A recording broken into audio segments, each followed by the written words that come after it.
Okay, so we are talking about Spinoza. Spinoza is one of the rationalist philosophers. Yes, he's using purely his logic. The work we're reading is called The Ethics, ethical work, talking back to Dante and stuff. We're looking to bring man towards happiness, to redeem him in a sense.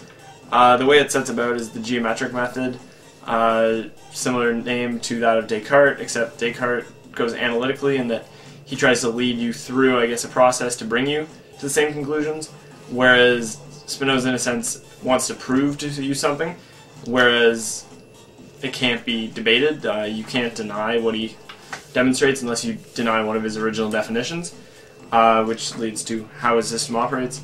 He begins with definitions. Definitions are, in a sense, arbitrary. They're not necessarily proved, but they're something that, for the sake of the work, he will assume to be true.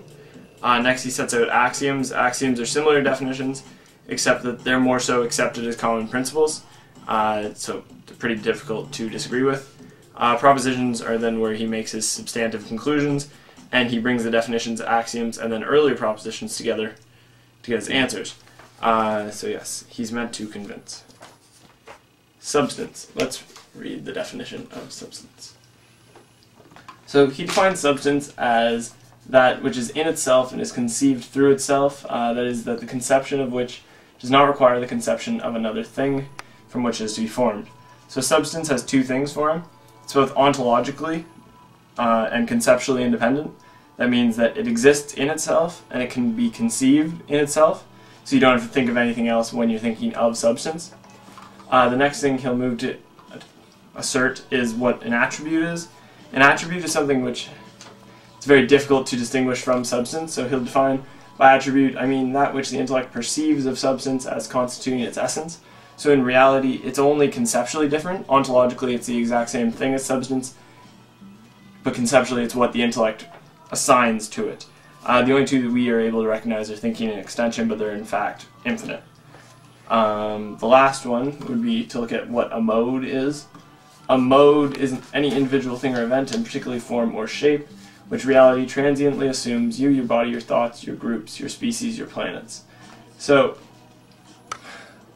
modes are basically what exist in another, or they exist in another. Unlike the substance which is conceived purely and thought of in itself, the mode cannot be conceived of on its own. It must be conceived with reference to substance. There's two types of modes for the most part. There's infinite modes, which are the features of the universe. There's something as motion or rest, which go under the attribute of extension. So there's something that we're able to recognize and have a full principle. And then there's also finite modes, which are singular things that populate the universe, so any of us, anything you see. Yes, let's move on. Generally, propositions 1 to 15, 1 to 5 cover trying to, I guess, get to the point where we establish that there cannot be one or more than one substance that has the exact same attribute. So each substance is unique in its nature. 6 to 11 move to prove that substance must be infinite, and that this moves to prove that there is God, and then at the end he will conclude that there is merely one substance. So how we get there is starting with proposition 5. So proposition 5 reads, in the universe there cannot be two or more substances of the same nature. Basically his argument here is that if there was an overlap, then one of them would be dependent upon the other. Since this isn't the case and they're conceptually independent, can't be. There will not be any overlap in their nature. Proposition 7 states, existence belongs to the very nature of substance. This basically means that since they're self-caused as a substance, existence is of their very nature. It's not outside of themselves. This moves into his next point, proposition 8, which is that every substance is necessarily infinite. So we know that every single substance exists, and he'll say that since it exists, it must either be finite or infinite. If it was finite, then it could be limited and would be limited by something else, so he'll assert that it's infinite, not restricted by anything else. This moves him to proposition 11. God necessarily exists.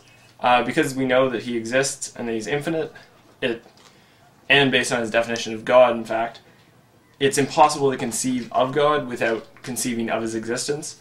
So in that, he would say that God certainly exists. At this point, the key is that he has only proved that God exists, not that God is the only thing that exists.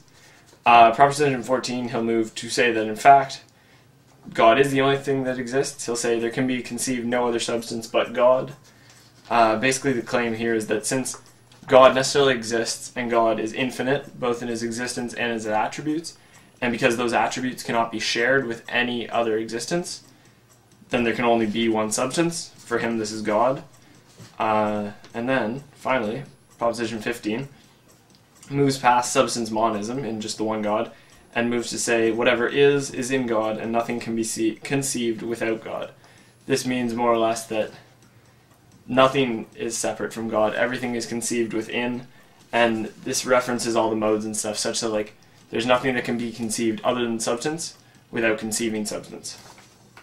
It's a bit of a confusing and wordy way to say that, but there's nothing but God and everything is in God.